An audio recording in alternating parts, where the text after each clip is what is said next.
Земјоделците се соочуваат со големи штети од невреме, а системско решение се уште нема.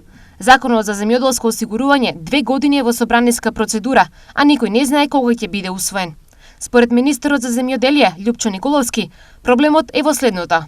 Поразителни се бројките кои што ги имаме сега за користењето на мерката од програмата за рурален развој, каде што 3% од земјоделците го осигуруваат своето производство.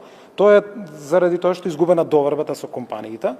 Меѓутоа ние не седевме, држевме голем број на состаноци, направивме нов закон и верувам дека парламентот овој закон ќе го усвои и дека ќе влеземе во ќе воведеме една нова реформа во земјоделското осигурување, која што ќе биде уште поголем мотив за земјоделците кога ќе настанат штети да си добијат обештетување, но и да продолжат со производството. За голем дел од земјоделците осигурувањето е прескапо, а оние кои веќе имале штети и побарале одштета со осигурителните компании имаат лошо искуство. Од друга страна, и предлог законскиот текст не оди во интерес на производителите на храна.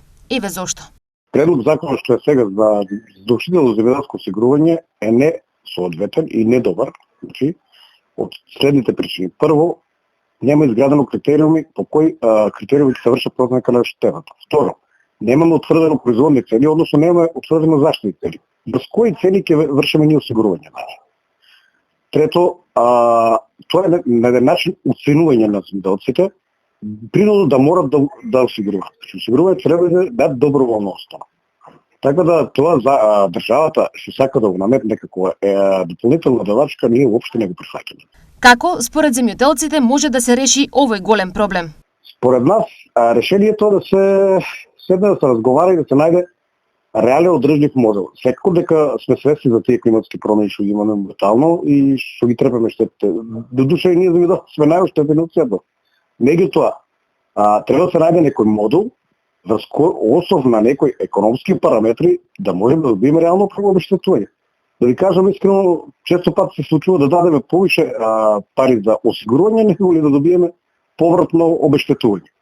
Така да тоа се едни монополски позиции на осигурителните компании што не ни водат уопште у прилог на нас. Годинава, поради долготрајните дождови во април, мај и јуни, огромни штети имаа производителите на тутун, жито, ориз, но и градинарите во Струмичко.